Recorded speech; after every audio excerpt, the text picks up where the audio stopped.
as we take a look at Newton's law of universal gravitation, I thought it would be instructive to give a bit of a flavor for how physics theory actually gets done. So I think a lot of people have the idea that basically you have someone like Isaac Newton sitting under an apple tree, he gets conked in the head with an apple, and hey presto changeo, he understands everything about gravity.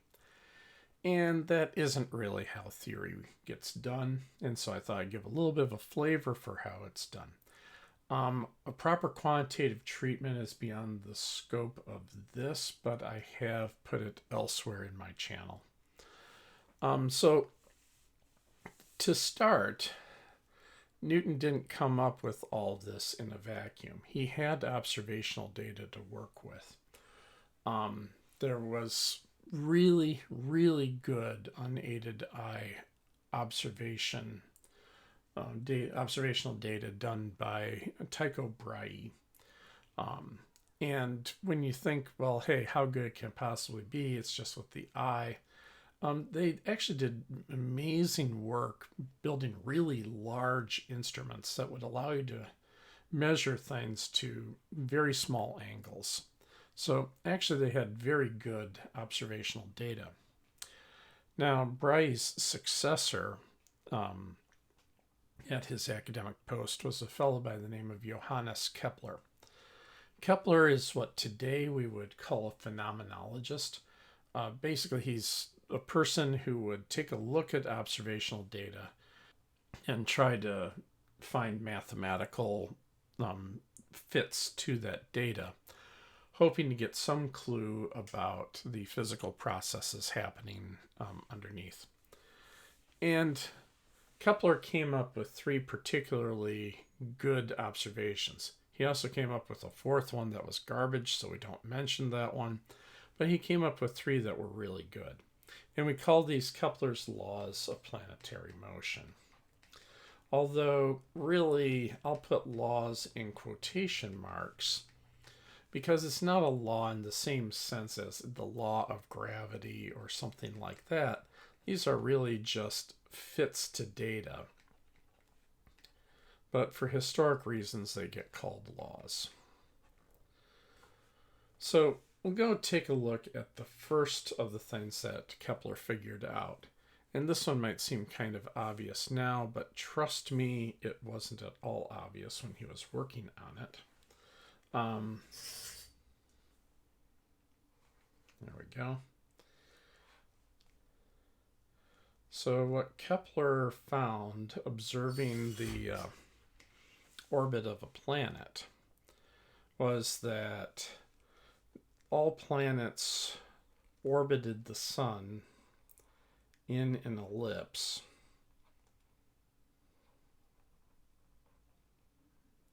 with the sun at one focus and the other focus vacant. Now, what's a focus of an ellipse? So these are the 2 foci of this ellipse. These are the points where they're symmetric points, where if you draw a line from here to any point on the ellipse and from here to any point on the ellipse, the sum of the 2 turns out to be the same. While we're at it, we're going to need just an extra little bit of ellipse anatomy for later, so I'll go ahead and present it now. If I draw a line right through the middle of the ellipse, the long way, this gets called the major axis of the ellipse, and this distance right here is called the semi-major axis of the ellipse.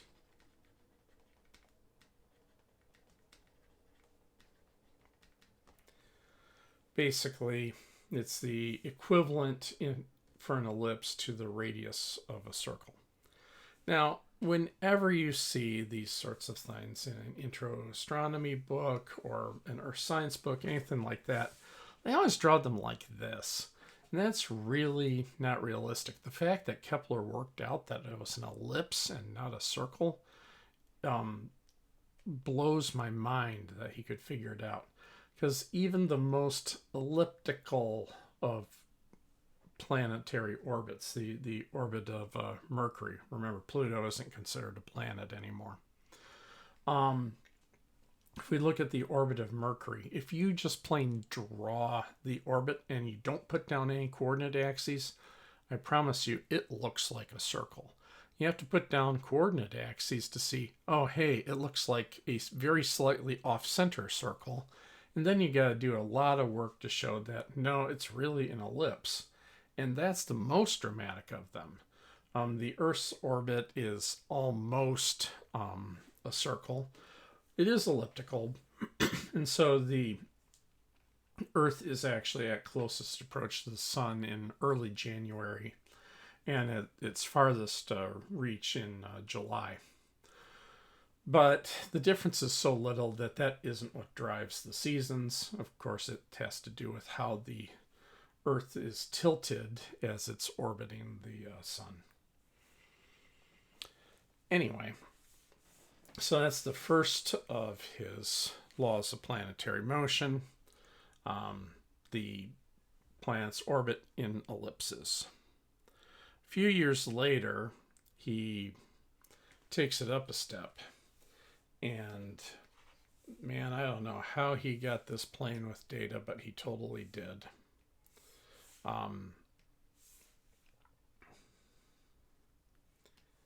What he came up with was, if you take a look at the orbit of a planet, so again, I'm just going to stick the sun at one of the foci here.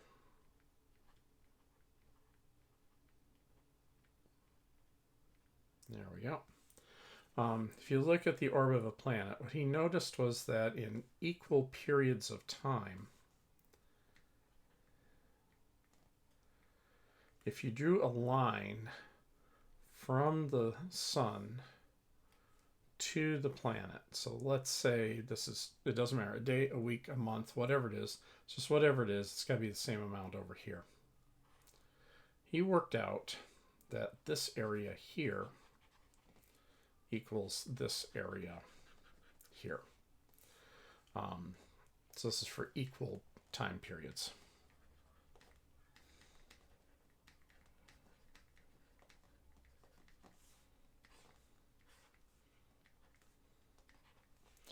So then these are equal areas. So this is known as Kepler's equal area law. The first is the law of ellipses. This is the law of equal areas. And then the last one, which is his third law, also known as his harmonic law, was again just playing with numbers. He worked out that the square of the orbital period was proportional to the cube of the semi-major axis, where A here you would think would be acceleration, but it's not. This is the semi-major axis.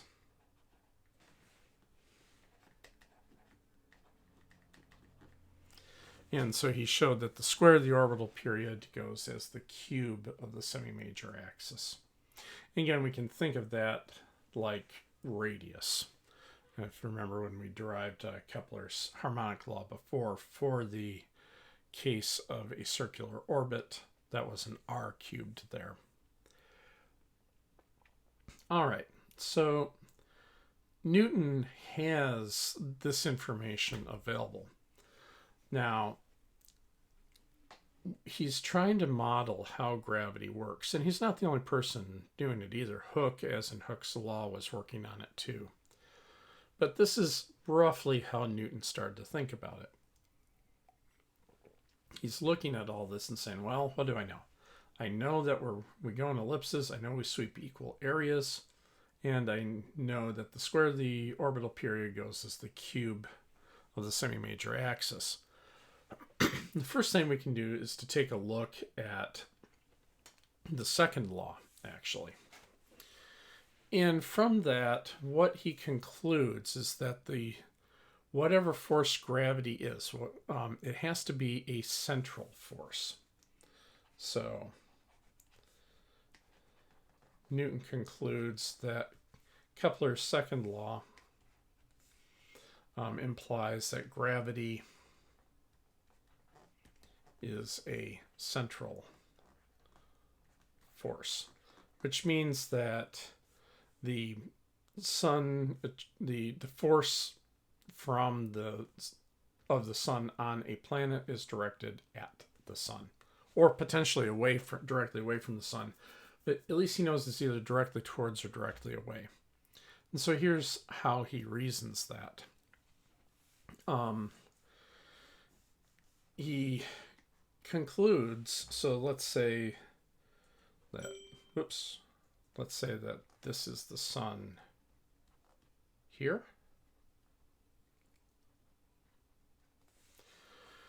What he concludes is he says, okay, we got a planet over here.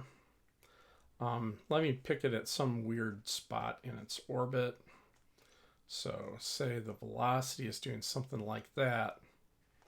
And he's saying the force is going to be doing something like that. The reason that he's concluding this is that over a small period of time, so think differential amounts of time here.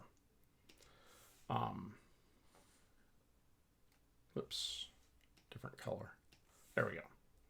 So actually, let me redraw this for just a moment. Let's look at a chunk of the orbit, like so. Small differential piece of it. So we'll say that that's ds.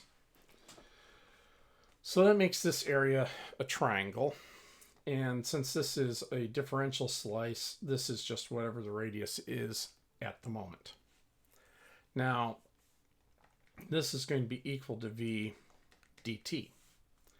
Then he looks at some other point, say over here, again for a differential slice of time.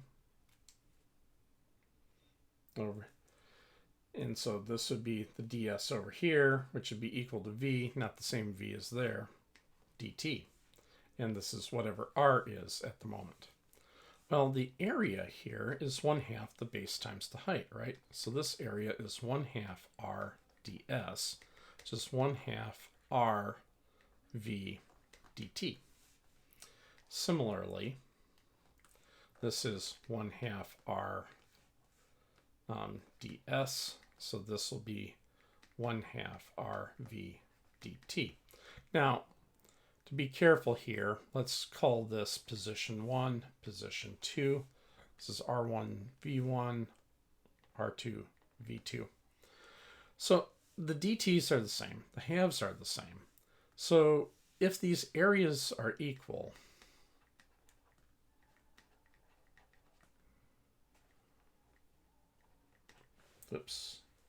equal areas, what that's going to imply is that r1 v1 equals r2 v2.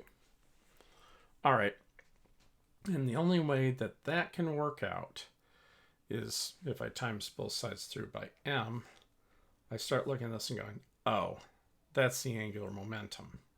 So L1 equals L2. I'm glossing over some technicalities that don't matter too much. But he concludes that the angular momentum is conserved. So the second law tells us that angular momentum is conserved.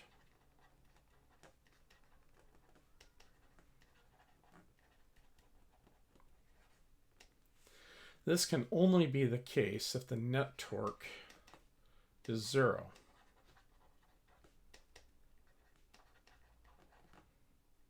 However, there's only one force, gravity.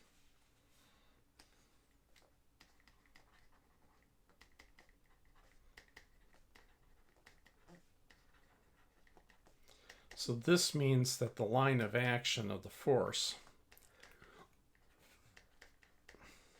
must pass through the sun.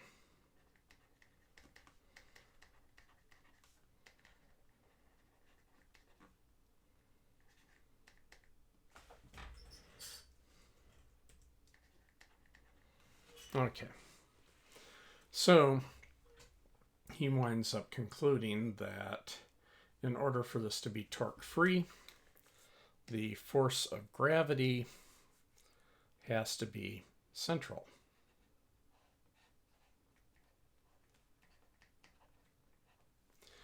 And since we actually have, by the first law, a closed orbit, it can't be pointed away, because otherwise it'll just go flying away. It has to be pointed towards in order to have us do the loop.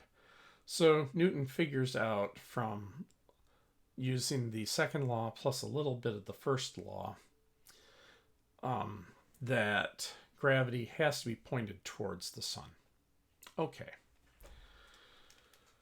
So that's a big step forward. Now the next thing is that Newton needs to then say, well, the force of gravity has, just going to try to guess the math function of it. And so for that, he actually is going to guess that the force of gravity is proportional to r to the n, where n is some number that we don't know. And he's going to try to figure out what n is. Now, it's entirely possible that this guess just doesn't work for any n. And if that's the case, then he would have to go back and try something else. Like maybe he'd guess that the force is proportional to the log of r or something like that. But he's thinking it's pretty reasonable that it should that should go as some function of r. And so he's guessing it's just r to some power. Okay, from the first law, and doing a lot of math, the first law, the fact that the orbit is closed,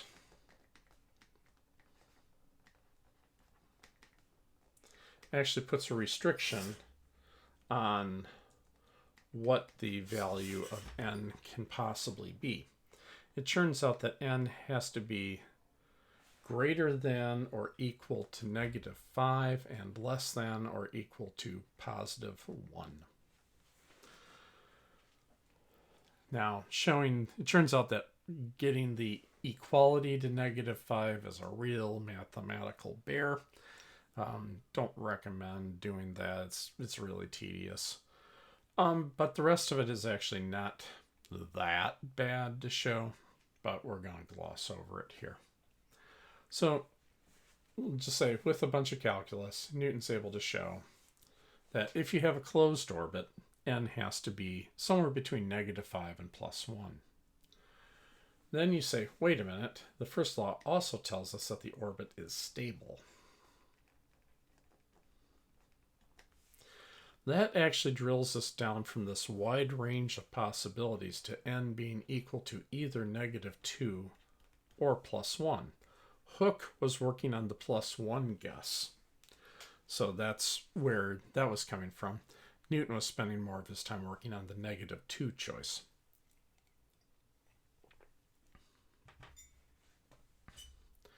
So then it's a question of, all right, and which one of these is correct? And you get this from two places. It turns out that if you actually calculate the orbit, this one gives you an ellipse, which is what we see. And this one gives a funny double loop-de-loop kind of thing. Sort of does something like that-ish. So, just from the first and second laws alone, we're able to exclude all the way down to it just being that it has to go to the -2 power. However, it's also the case that for the third law, the third law is also going to require that where the square of the period goes to the cube of semi-major axis, that also is going to require n equals -2 to make it work. So put it all together, that's how Newton concludes that the force has to go as r to the -2, or we could say 1 over r squared. Now, we still need to get the proportionality constants in there. And so, in order to respect Newton's third law, that's going to require that both masses show up.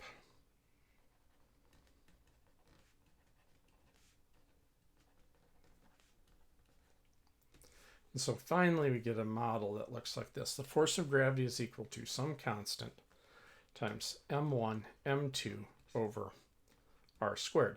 And by multiplying m1 and m2, this allows us to obey Newton's third law and have the forces be equal and opposite. So that's what we get. So here are two objects. The r distance here is the center on center distance between the two objects. For the moment, we can only say it's true for point masses, but later on I'll prove that it works for spherically symmetric objects as well, like planets. We'll say this is m1, m2.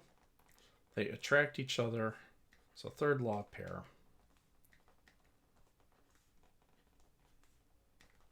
Equal to that. Where this constant big G is not the same thing as little g. It's not 9.8 anything. Big G is known as the universal gravitational constant, which is 6.67 times 10 to the negative 11 Newton meters squared per kilogram squared. Okay. So how did we actually get this big G here? Newton actually basically couldn't. It canceled out of all. Well, that's actually not quite true. He had a very rough estimate of it, but it was actually really hard to do. The problem is that at the time, the astronomical observational data told us by what factors everything was away from the sun. So you'd say, oh, this planet is, say, 3.7 times farther away from the sun than the Earth is, or something like that. But we couldn't actually get the Earth-Sun distance. That turned out to be insanely hard to do and involved people chasing all over the Earth, trying to track down what were called the transits of Mercury and Venus, where you could time how long it took Mercury or Venus to cross across the disk of the sun.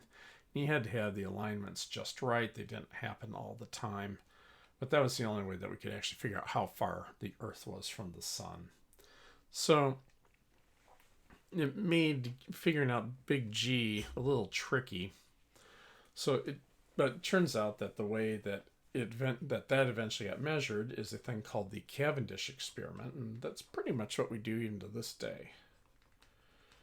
So the Cavendish experiment goes like this.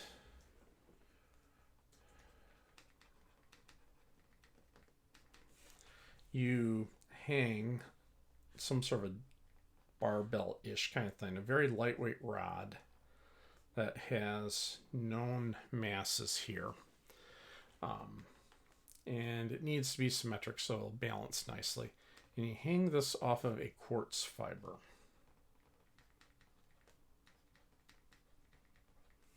And then you put known masses a known distance away, and there will be a very small gravitational attraction to these masses.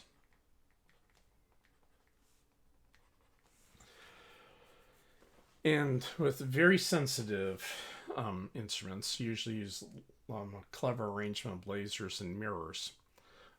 With very sensitive instruments, you can measure the very small angle that this twists. Now, the quartz fiber has a nice property where the torque that it exerts is directly proportional to the angle it's been twisted through. So you can measure the proportionality constant. It's usually written as kappa. So you calibrate your quartz fiber by applying known torques to it. You figure out what this kappa is. Then you do this thing. You measure theta to get the torque. Once you have the torque, you can figure out what the lever arm, so you can then figure out what the gravitational force has to be. And from that, you can then plug into Newton's law of universal gravitation and solve for big G. It's a hard experiment, but it's pretty much to this day the one we've got. But with this is what allows us to do those activities we were doing before, where we used Kepler's third law to figure out how massive a planet is. Now, I mentioned earlier that it was a miracle that Kepler ever figured out that these were ellipses, in my opinion. They really do look like circles for the most part. However, Newton was able to play with his model of gravity a little more, and what he worked out is that actually there was more than just ellipses possible. So this is where we now have some predictive power, so we can go and look for stuff to see if what Newton is saying pans out. So what Newton shows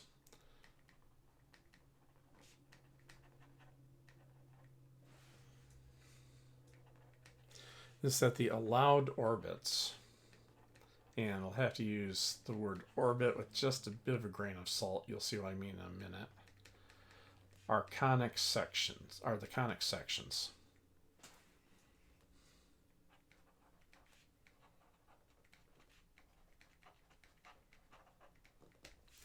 So in conic section, remember, is where you take a cone and you slice a plane through it and you get different shapes out of it. So what you can get is a circle, an ellipse, a parabola, and a hyperbola.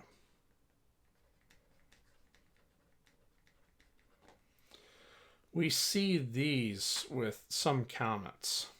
Comets will go flying by, and we'll see them pass by the sun on a single pass on their way out of the solar system.